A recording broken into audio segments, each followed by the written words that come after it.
All right, guys, welcome to another honey hole angling fly tying video. Hey. Today I got Zach Harris with me. I'm on the vise. I'm Landon. And today we're tying a flat slave. It's a Drew Chicone pattern, very shrimpy. Is it Chicone or Chicone? Chicone. I guess it depends on how fast you say it. Sounds the same. I don't know, but he's a good tyer. Yeah, he is.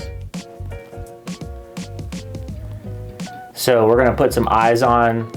Make sure you guys give yourself some space at the front of the eye hook. I have a bad habit of not leaving enough space when I'm tying. Okay, so now that we've got our eyes tied on and we've got our thread moved to the back of the hook, we're gonna tie in some crystal flash. And a little trick with crystal flash so you don't get it all mixed up is if you cut a corner in the bag right there, you can take a tool and you can pull out a couple strands that you need. Only. I'm actually ended up pulling more out. I didn't do a good job showing this on camera. But you can pull out some of your strands. I'll fix this later. Man, if you just pulled the whole thing out of the bag, you could have had what you needed already. I know.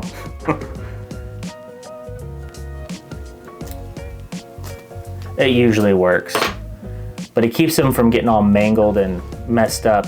If you use a bodkin and just pull out a couple at a time, it works well.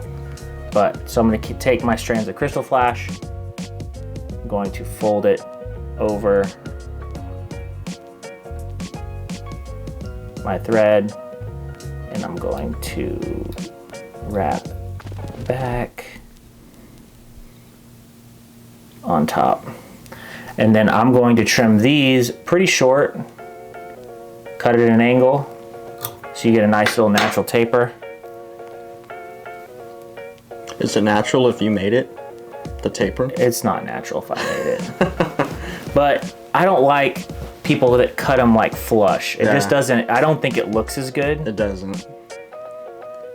I learned that trick from Kevin Hutchinson a long time ago when I first started. Next thing, rubber legs. Same thing, we're gonna fold 4. These are the Chicones crusher legs. We're gonna fold them over our thread. We're going to place them on the hook, on top of the shank, and then we're just gonna wrap back a little bit.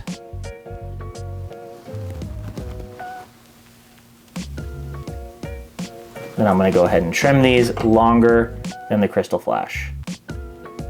Just like that. Next step is we're going to tie in our shrimp eyes. And these are from Sight Cast Fly Fishing. They're out of Houston, Texas. They make these eyes in all kinds of cool colors. They make awesome rubber legs. I know, Zach, you've used a lot of their materials. You can probably talk more about them. I like their rubber legs are freaking sweet. They've got a lot of two-tones, so they're like hot-tipped rubber legs. If you've ever seen those, they've got some that are just, that you can't find anywhere else. Got like olive with blue tips and all sorts of cool stuff. Sorry, Landon, go ahead. You can see here that I've taken some pliers and I've flattened this out to make this easier to tie in and make it hold better. So if you look right there, take just some needle nose pliers and pinch down that mono so you have a flat spot to tie in. And we're gonna tie in these eyes, one on each side. And if it's not perfect when you get a couple wraps on, you can actually take that mono and adjust it to where you want it. Then we're going to flip our vise over. We're gonna do the same thing on the other side.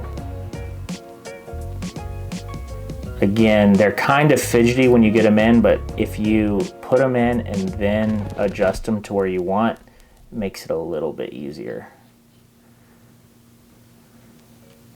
Hold those rubber legs out of the way. Perfect, and they look pretty even.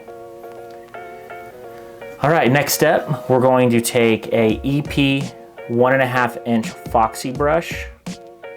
Looks like this right here. This one's in pink because I'm going with a pink and purple color scheme. And I'm gonna take this new brush and I'm going to tie it in at the back.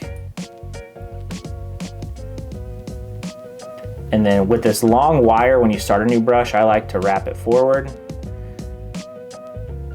just for extra security.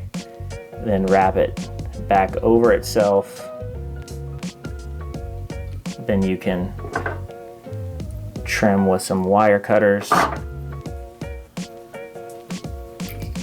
And we're going to take our thread all the way forward to behind the eyes. Now we're going to wrap this brush forward, and as I wrap forward, I'm going to fold the materials back. And I'm going to wrap this pretty tight. So you should use a good chunk of this brush on this fly pattern.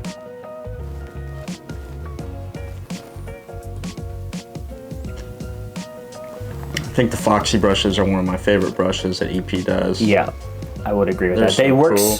so well for so many, like they're the perfect size for so many salt versatile. water like shrimp and crab flies. Well, even you've got the 3-inch and then the 1.5 inch.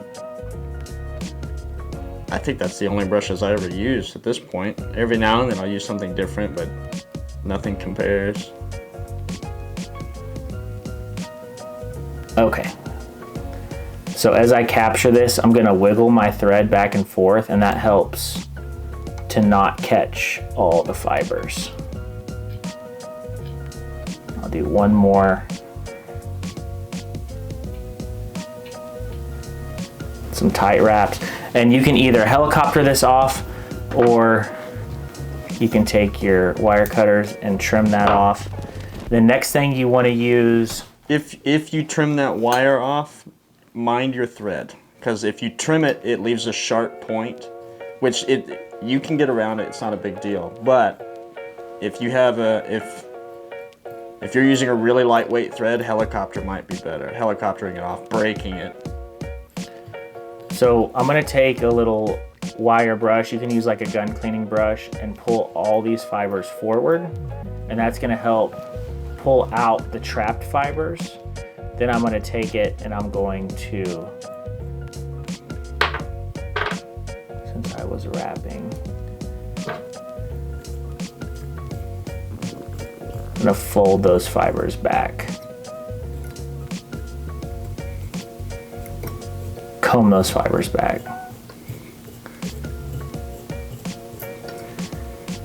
Just like that. That's such a, it's fishable right there. I know. Dude, that's so simple. It's simple yet effective.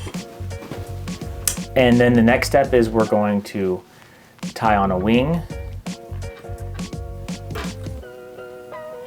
So we're gonna take a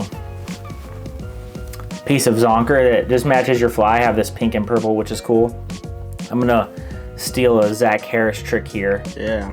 And I'm going to fold the fibers, the leather strip over, and then I'm going to gather them. Zach, you can tell me if I'm doing this wrong. Oh, that's good. Just like that. And now we have a nice clump of material. We don't have to mess with cutting it off the leather before we tie it in. It's easy to manage. If you have to untie it, unwrap it for any reason, you didn't waste all that hair. Yeah. You can use the exact same clump. That's a game changer for sure. I'm gonna tie these in right in front of the eyes. Loose wrap to grab the material. You can adjust it after that loose wrap or two.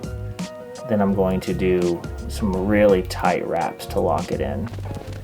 We can look at it, looks even, right in between the hook, which is what I wanted. And then we're gonna take that leather, twist, if we can, if there's enough room. If not, we don't have a lot of room.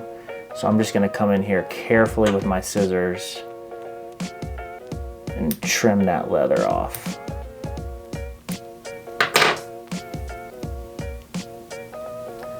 I'm gonna wrap down those fibers in the front, build up a little bit of a head, and we are done. I can whip finish. I like to do 2 5-turn whip finishes.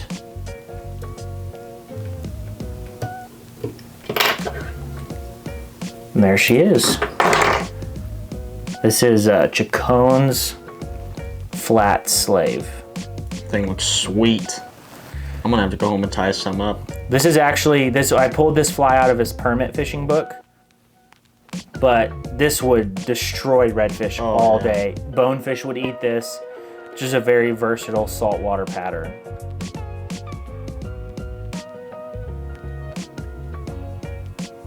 And there she is. All right, guys. Well, thanks for watching our video today. We'll have all the links in the description of this video for the materials. So if you want to purchase any, you can go down in the description and order them online, or you can visit your local fly shop. We really appreciate y'all watching this video, and we'll catch y'all on the next one. Peace.